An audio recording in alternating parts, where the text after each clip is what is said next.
that. Okay, so we know that Rashid typed 12 pages on Monday. On Tuesday, he typed the remaining 18 pages in 4 hours. So determine the rate. The rate is speed. Speed is always on Tuesday. Explain how you obtain your answer. Case the speed is always the total number of pages he typed over how many hours it took. So that's what you would explain. Total number of page typed on Tuesday. Total number of page typed. Find my total number of pages typed on Tuesday.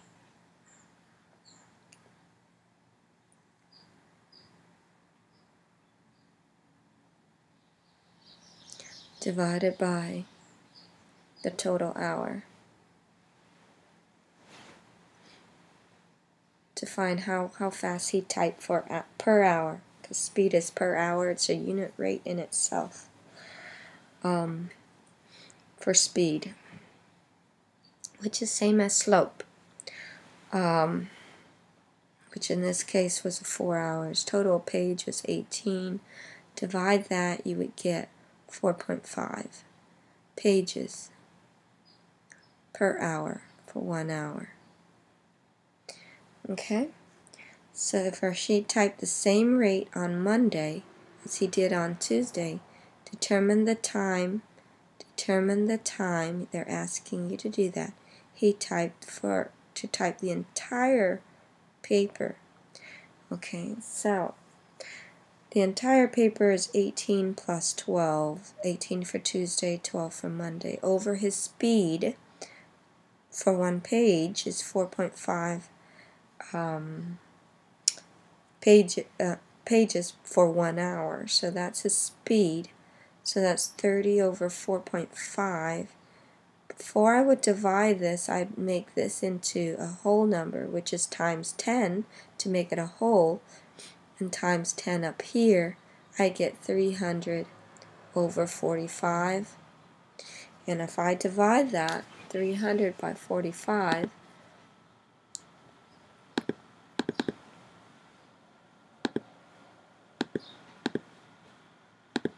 I get 6.666, which is 2 over 3. You need to understand, or when you divide 300 by 45, you get 6. So I'm showing my work here on the side. Okay, so 45 times 6 is 270. You minus it, you have a remainder of 30. So you would get 6 remainder 30 over 45, which divide by 15, which gives you this 2/3. And if you divide 2 divided by 3, the 2/3, you get that 0.66666. You need to remember that 2/3 is 0.666. So anytime you see 0.6 repeating, it's 2 over 3. That's a very important number. Every 8 months after buying a refrigerator, the balance on Willie's charge card. After 8 months after buying a refrigerator, the balance on Willie's cards was this much. After another 5 months, the balance was this much. Okay, so it went from that to that, 8, another 5. Willie did not change anything else on his card during this time. What was his average amount paid each month? So the first month, the 8th month, he paid $940. Another 5 months, so add 8 to 5, that's a total of 13 months. He has $550 left. So don't just put 5 here because this is another 5 months. So you added 8 months already to that together to get 18. So we got 8 plus this 5 because it's another 5 months. Now 13 months later he has this much in the bank. So you do that. So what you can do here is y2 minus y1 over x2 minus x1. Subtract these two together. 550 minus 940 all over. Subtract these two together. 13 minus 8. That gives you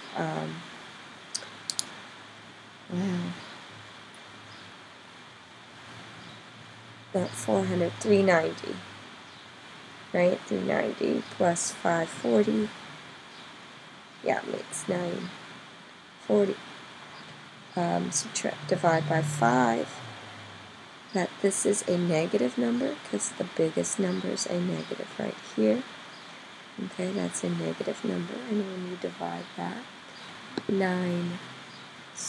it's 390. I need you to change your clothes, Bryce.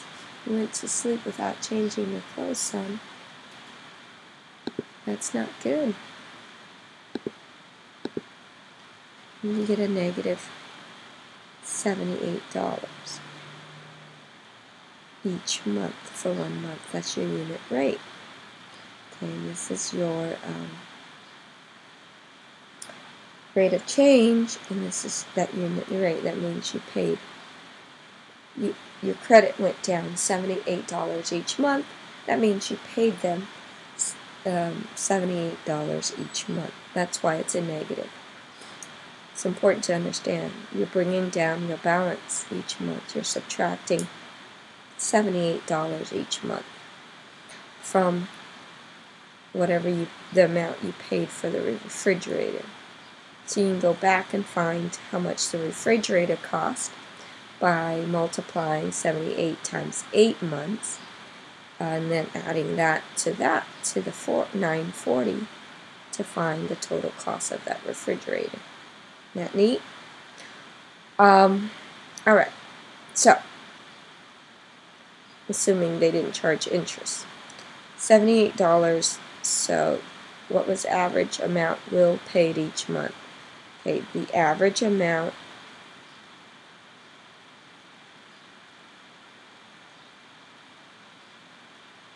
Willie paid each month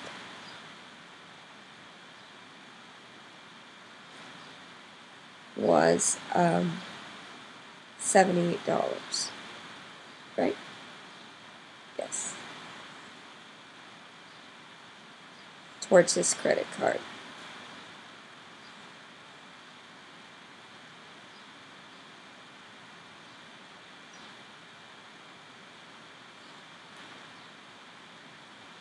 So he charged it on the card. Okay? Rosa ordered a submarine sandwich from the corner deli. The deli charged $6.25 for a 7-inch sub. Okay? Some additional topping costs extra. So, Rosa sandwich with 2 extra topping costs this much. Okay? 2 extra topping costs that much. What was the cost for additional topping? If you use rate of change for this, at 0 amount of topping, it costs this much. At 2 topping, it costs this much. So you can use this rate of change formula by setting 0 topping for $6.25 and 2 topping for $7.25. Okay, so you got Y2, and this is X2, Y1, X1. You don't have to do it this way. Obviously, the other way, basically subtract and divide by 2 toppings, which is much easier. but they're letting you see here. I'm trying to teach you the rate of change and using the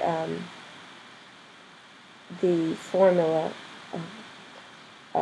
y2, that you can use the rate of change formula y2 minus y1 over x2 minus x1 to solve this. But it's not the only way to do it. On the test, if you did it another way and you explained it, it's fine. 7.25 minus 6.25. Okay, you subtract that, and you subtract that. 2 minus 0 toppings. You get, uh-oh, I wrote it wrong. Shoot, good thing I noticed it's 725. Careless mistakes, be careful of those.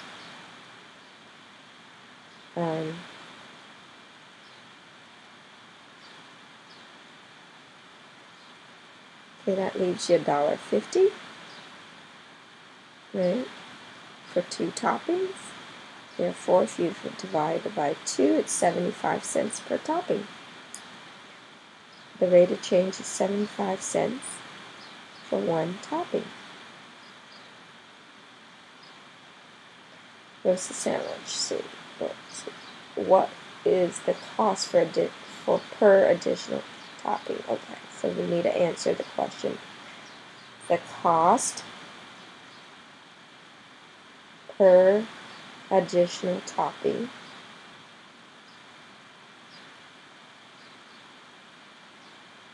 $2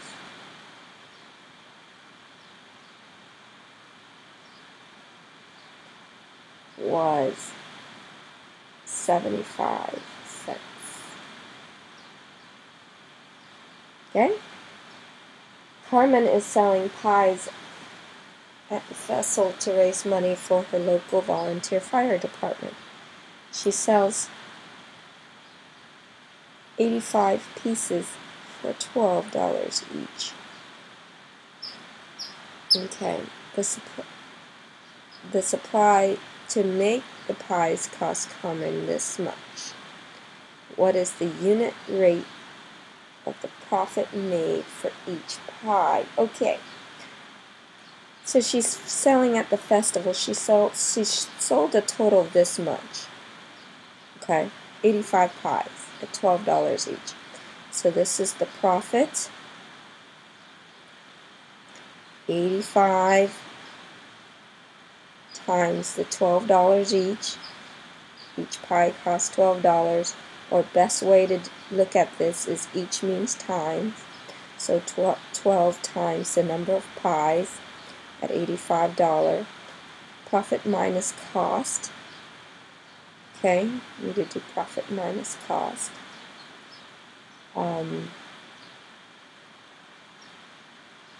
The cost for all the supplies to make those pies was $340. So if we, oh, sorry, I didn't realize I left the calculator here. Hopefully you saw most of the stuff. So 12 times 85, I assume you know how to multiply. It's 1020 minus $340 minus 340 equals $680. So our total, so profit minus cost is equal to $680 is our real money we took in after we take out the cost. Now we sold. Now remember to put it over the total number sold here. Either tickets, in this case it's pies. In the example we did in class, it was the number of tickets sold. So in this case, it's the number of pies sold, which is 85. So if you take that number, 680, divided by 85, you get a total of $8 per pie. Total number of pie. So this is dollar, and this is the pie. So that's why it's $8. The sign still stays the same per one pie. That's a good profit. She made $8 for each pie. Now the review, remember, it's essential to do this right because it will be on a test. Write in sentence form what is happening in this problem. Include. So you need to include all of these and anything more. But first of all, whatever this is, this graph is going down. So it starts from up here, down here, so it's from left to right, it's going down. You need to understand the graph. And it's an elevation. Looking at the graph, it's an elevation. That means they're at the top here. They're going to the bottom here. So you need to explain that. And that the independent variable is times in second. Times in second. So here, the initial value where the graph starts and what it means, make sure you use the word independent and dependent variable. Well, let's use the word independent and dependent variable. So we know from the graph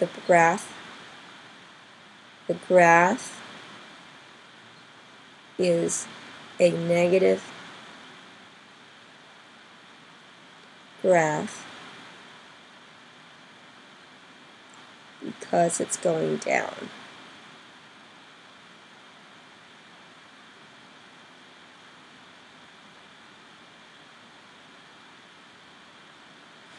Okay, that's the first thing we know. Second, we know that the dependent variable, the elevation, this is your x. Now remember that's called the dependent, is your y. Sorry, wrong vocabulary word.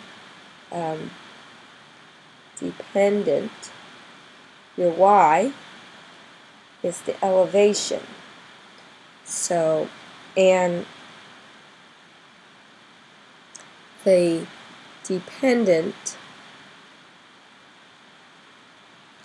is the elevation, EL,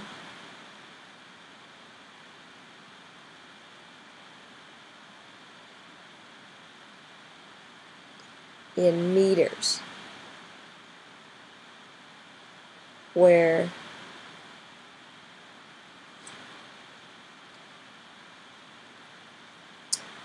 the independent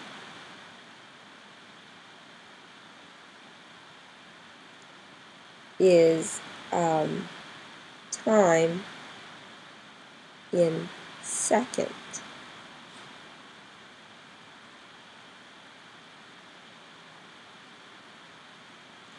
So it's going down because the person at the very top at 0 second starts at 45 meters.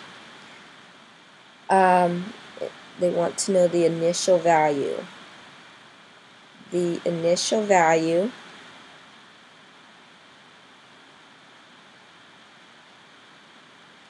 is 0 second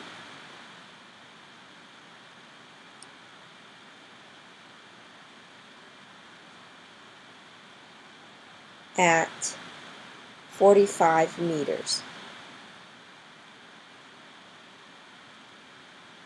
So they haven't gone anywhere at 45 meters. The unit rate of change then, there's many ways to do this. You can unit rate, the rate of change, you can use 45, 0 to 45, and 9 to 0. So that way your rate of change is rise. In this case it's fall. You can't go up and right. So you start right here. This is your start point. You went down 45 and over 9. Unit rate, not unit rate, rate of change.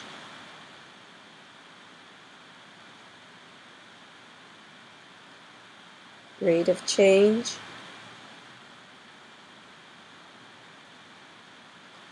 is 45.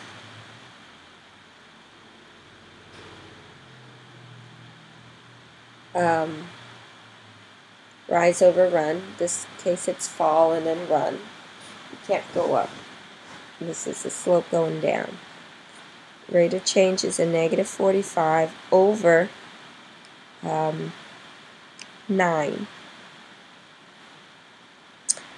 The unit rate then is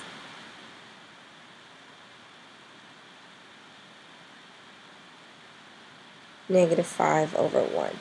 Means it's going down,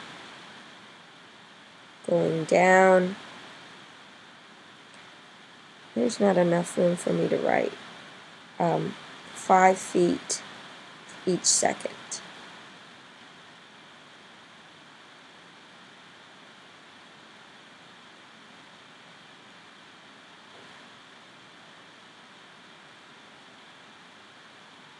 I'm going to write right here.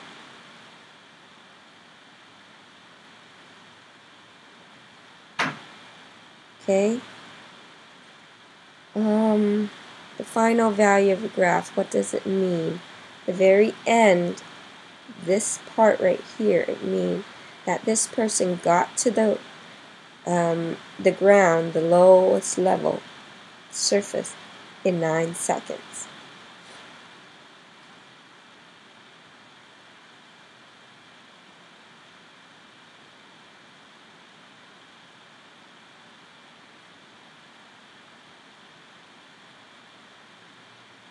To ground level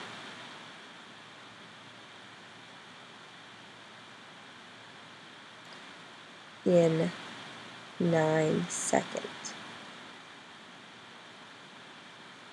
Because the person's at 0 feet, 0 meter.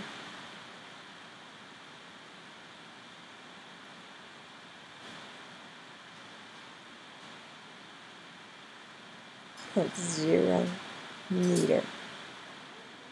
Okay. That's it. I think that's all they want. Terry types twice as many words per minute as Cecilia. Oh, okay, this is a good practice for your final. It's coming up, and your grades go on the report card. Terry, twice as many words as Cecilia. So we have Cecilia, and there's Terry in that sentence. Page typed, there's page types, 5 words per minute. Less than Terry, so there's page. Reggie, there's Reggie. Type 10 words per minute more than Terry. How many words per minute does each person type is the total number of words per minute that Reggie and Cecilia type equals to. Okay, they want to know how many words per minute did each person type. Okay, I should say. If the total number of words per minute that Reggie and Cecilia typed equals to the total number of words that Terry and Paige typed. Okay, so we know that we need to set it up as Reggie and Cecilia equals to, good spot. Okay. Reggie plus Cecilia equals to Terry and Paige.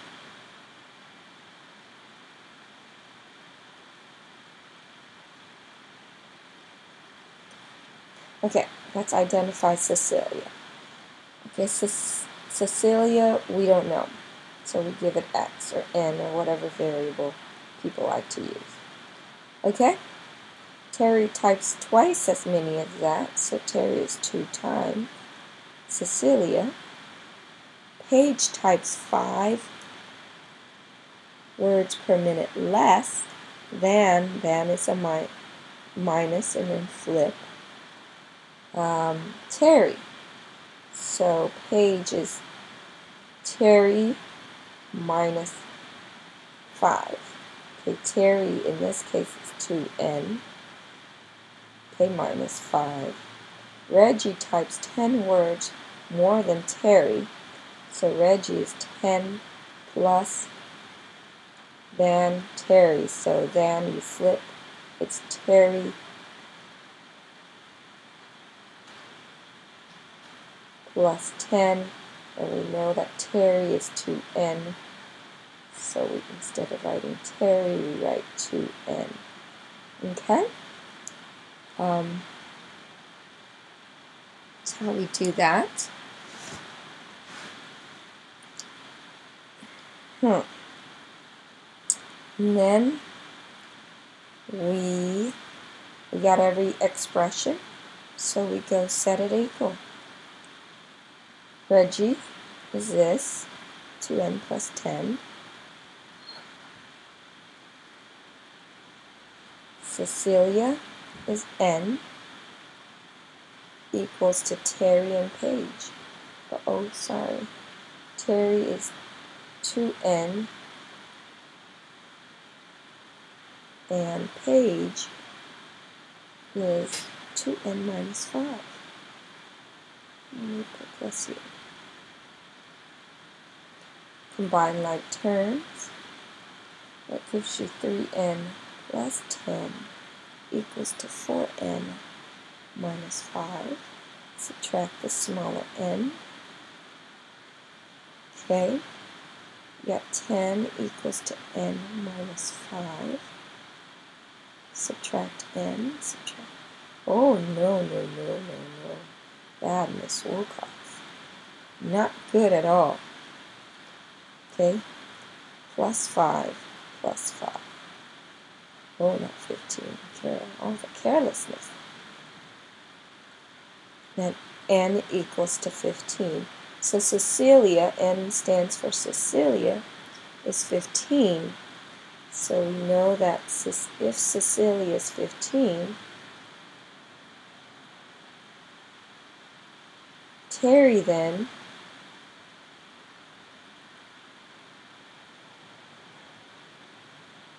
so let's save space, we'll just write it right here. You guys all know. I don't need to rewrite again. N is 15. If n is 15, then Terry is 30. 15 here, so that's 30 minus 5 is 25. And then 5 here. 15 here is 30 plus 10 is 40. Okay? So, Cecilia can only type 15 words a minute. Okay. The question is, how many words per minute does each person type? Well, Cecilia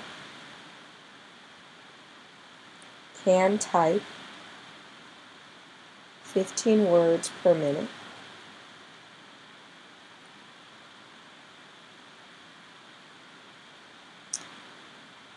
Terry typed 30 words per minute.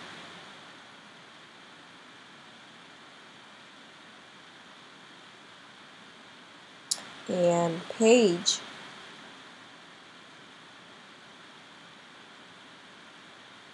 typed 25 words per minute.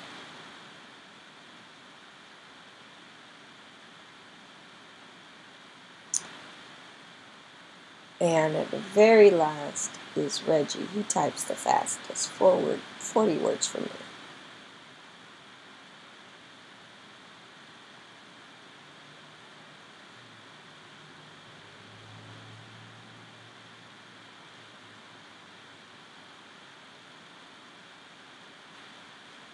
Okay? At the local park, the park ranger wanted to extend the sidewalk to encourage people to walk around the park. The existing sidewalk is 200 feet long. The park ranger believed they can build a sidewalk about 15 feet per hour. Define the variable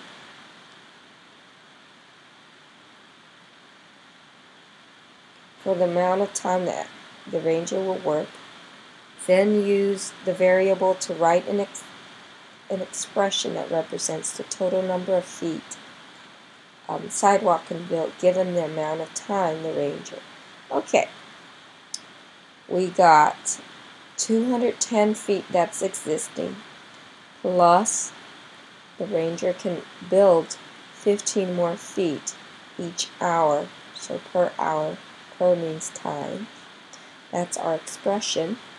So H stands for the number of hours the ranger will work.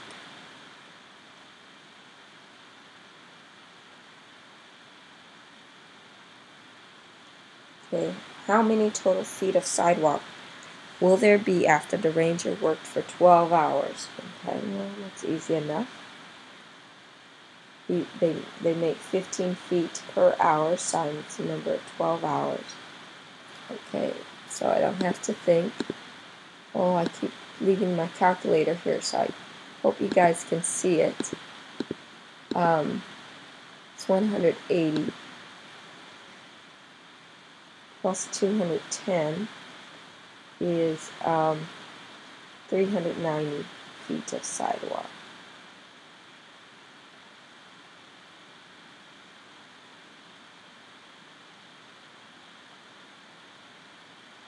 In 12 hours. Okay? Write an equation that you can use to determine the amount of time the ranger will build a total. Okay, they want you to write an equation that has a total of 500 feet. Then determine the amount of time needed to finish. Okay, so we know that there's already 120 feet plus 15 feet per hour. We don't know how many hours in this case because we want to find that. Has a total of, it has to equal to 500 feet. That's our equation. Now we need to find how much time. Minus 210, minus 210. That leaves us 290 equals to 15 times the number of hours divided by 15. Okay, 290 divided by 15.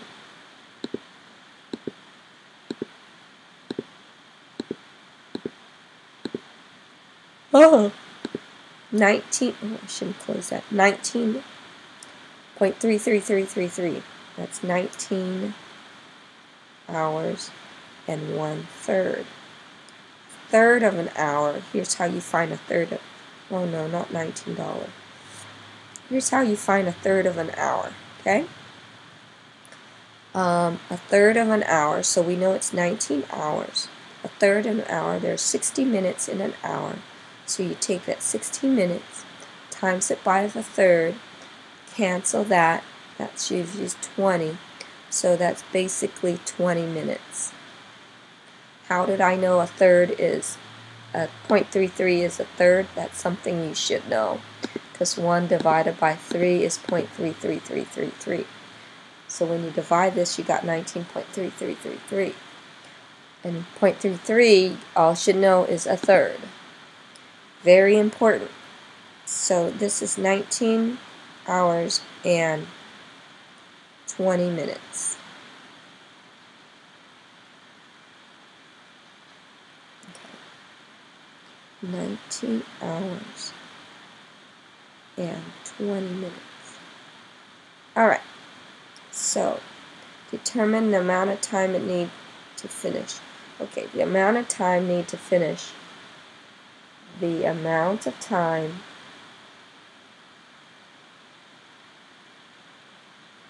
needs to finish 500 feet is 19 hours and 20 minutes.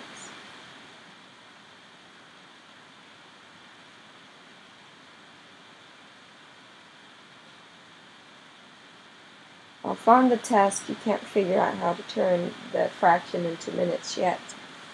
Just put 19 and 1/3 hours. I will accept that. Okay, this problem here. X squared. Okay, y equals to x squared minus 10. So that's negative 4 squared minus 10. 16 minus 10 is 6. So negative 4, 6. Y equals, okay, we don't need a y equals. Just need to put negative 2.2 squared minus 10. Okay, 2.2 times 2.2.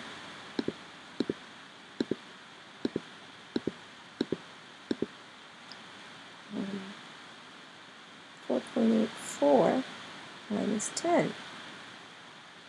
Minus 10. Okay, so that's easy enough. Negative 2.2, and the answer is negative 5.16. Is negative 5.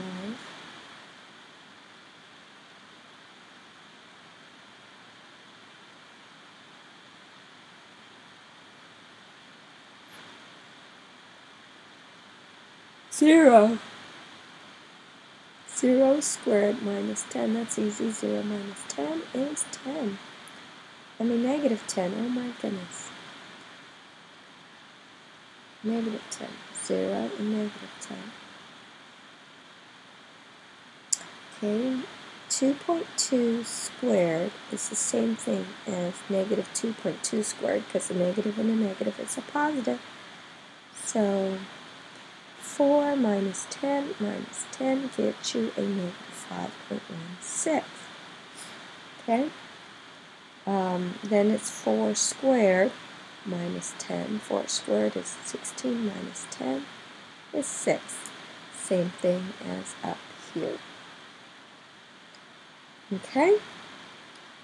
Negative 4, 6. Negative 4, 6. Oh, no. This is a positive 4, 6. Carelessness. Oh my goodness. Positive 4, 6.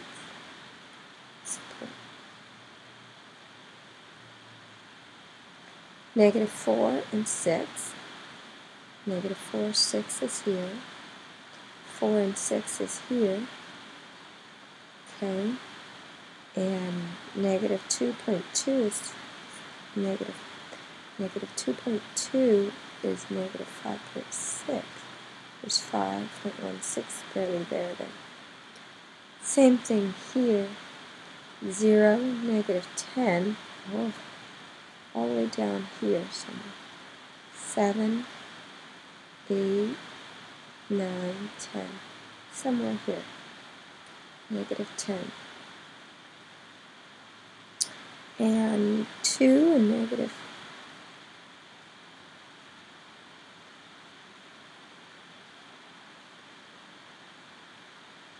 And 4, 6. We got all our numbers. Connect the dots.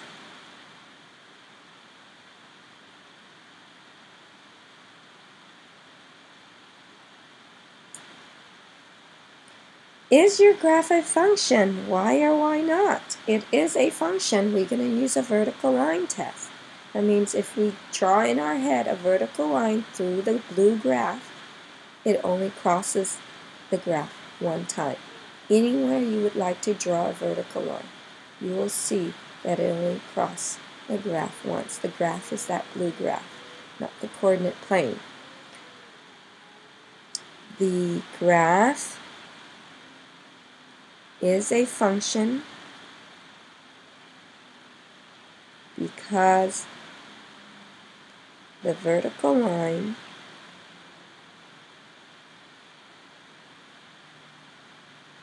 only crosses the graph once. Okay? State the domain and range of the graph. Okay. I'm going to start with the range, because this right here is your y. Range is your y, remember? Okay? The y can only be -10 and higher. So, there's nothing down here. So the range is from anything greater than is all numbers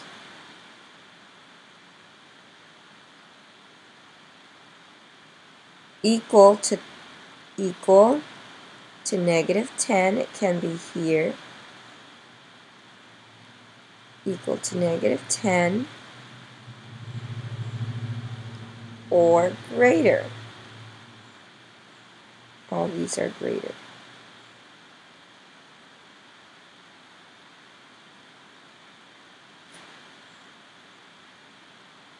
The domain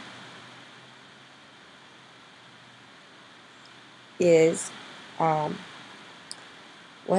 it's all real numbers, because on the x line there's graphs that continue to go all the way on this,